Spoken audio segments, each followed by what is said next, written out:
seharusnya penanaman ujung-ujungnya kita tergiur dengan sebuah rupiah kalau kita rupiahkan, karena sangat luar biasa sekali penghasilan kurma yang ada di negara tetangga kita, khususnya di Thailand sana. Bahkan kita pernah turun ke tempat kolak, ke tempat heng, bahkan ke WDP. Di sana kita belajar, walaupun sebentar kita belajar di sana, sehingga pulang dari sana kita pelajari bagaimana cara pembibitan yang baik, bagaimana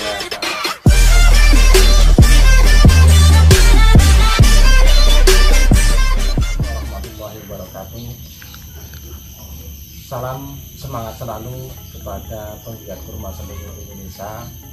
Salam dari channel Inspirasi Tanaman Nusantara, M. Nur Miftahudin dari pelosok Bengkulu.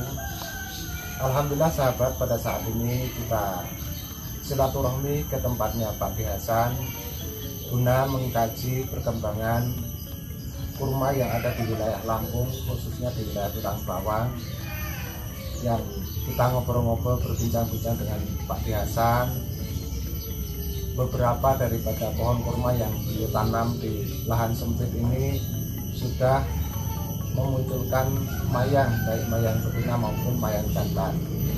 Dan alhamdulillah kita juga memonitor daripada kondisi bibit yang beliau tanam serta kendala-kendala yang ada di pembibitan ini, sehingga apa yang kita kaji bisa menjadi inspirasi buat sahabat semuanya guna mengurus daripada pohon kurma yang sahabat tanam untuk lebih maksimalnya.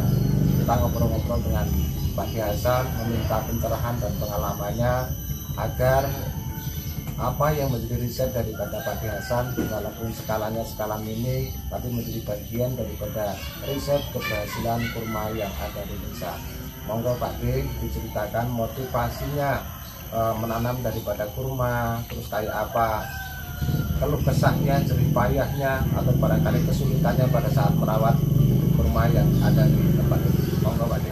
Kalau masalah kita bicara bibit kurma ini, terus ini di antara banyak orang yang iya dan banyak orang yang tidak. Jadi indah, kalau menurut saya pribadi itu indah, karena kurma yang pada saat ini di negara kita ini banyak sekali yang menyangkal bahwasanya kurma di Indonesia tidak akan berbuah, karena beberapa tahun bahkan nenek moyang kita yang sudah ada tingginya mungkin 10 meter, 15 meter itu belum menunjukkan buah sama sekali.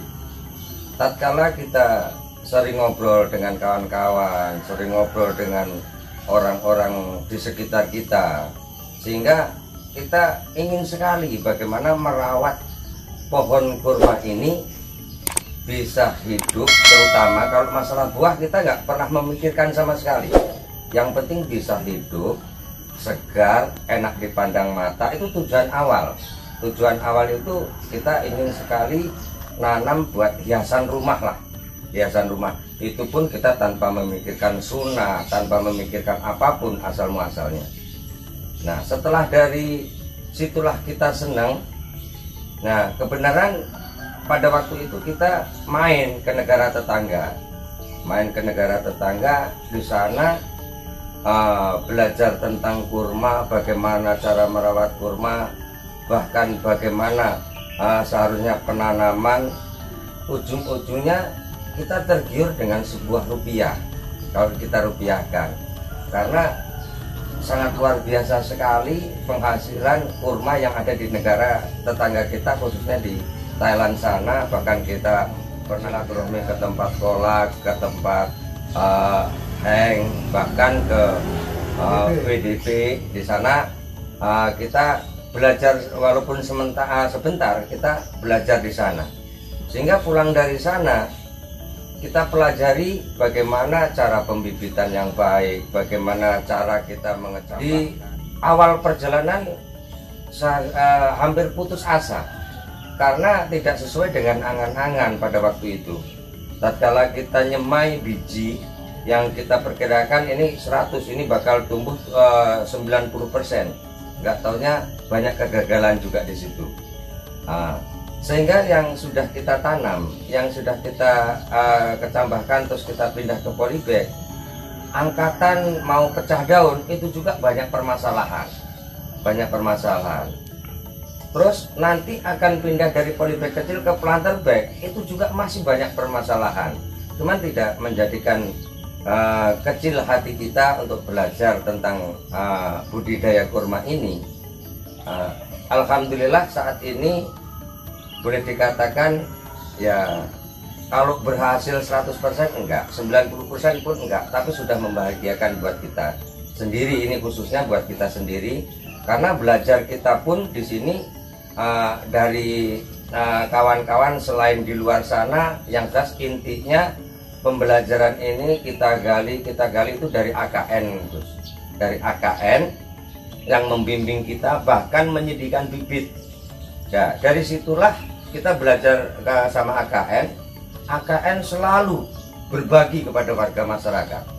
Bagaimana masyarakat bisa mencintai tanaman ini sehingga bisa menyumbang kepada bumi Nusantara ini, minimalnya menyumbang oksigen. Dan kalau dipikir kayak nggak masuk akal lagi bahwa batang kurma ini padahal kebutuhan airnya sangat luar biasa, tapi bisa menimbulkan sumber air. Itu yang bikin kita nggak habis pikir itu di situ. Dan nggak tahunya tatkala kita nanam pohon-pohonan apapun itu dengan otomatis menyumbang oksigen di alam kita ini. Nggak tahunya kalau kurma lebih nyaman, lebih enak cara kita di lingkungan rumah kita ini.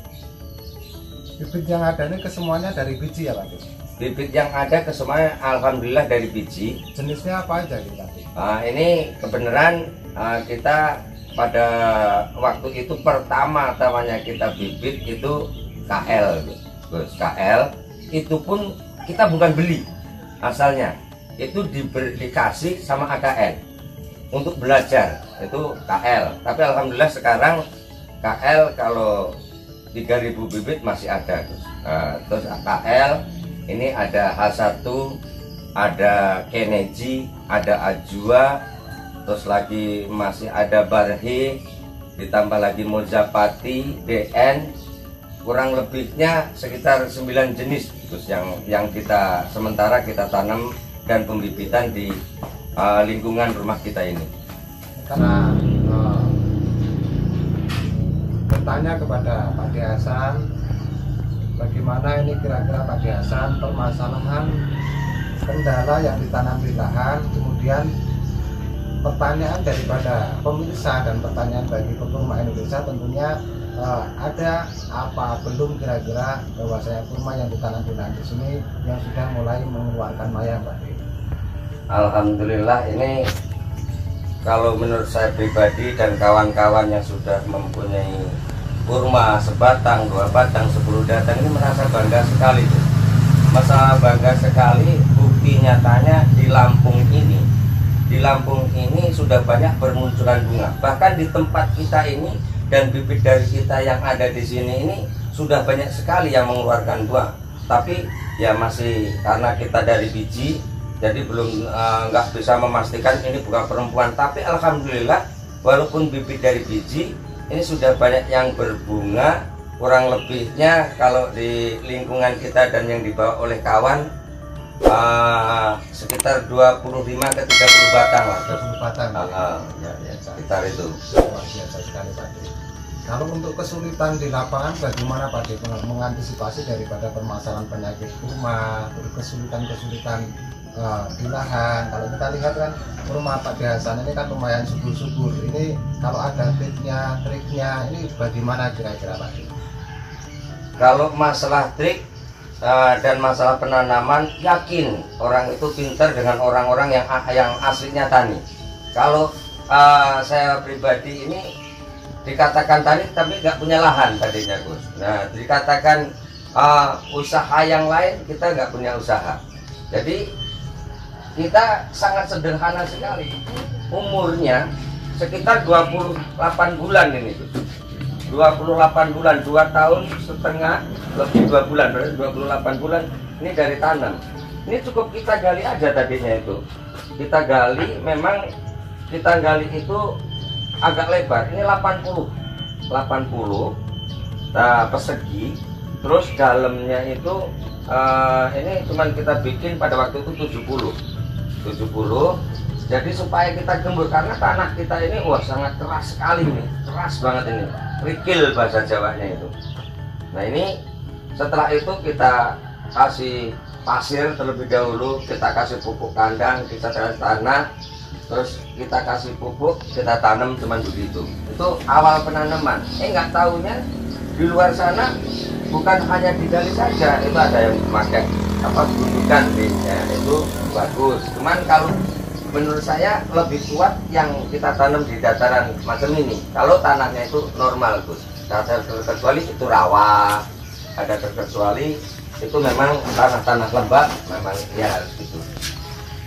Nah, saya rasa kalau nanam kurma itu ya sangat mudah kalau kita banding nanam padi, karena itu harus nyangkulnya, merawatnya. Kalau ini sementara yang kita pakai pupuk ini ya pupuk kompos itulah yang kita pakai, dan yang saat ini membuat kita itu lagi agak kebingungan tatkala awal musim hujan ini nanti. Dari sekarang harus antisipasi ke jamur, ke jamur.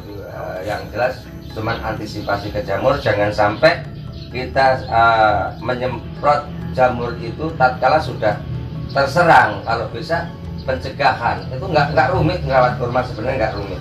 Alhamdulillah sahabat, ini tadi pengalaman dan apa yang disampaikan dari pengalaman pekurma yang ada di wilayah Lambayan di Pangbawan.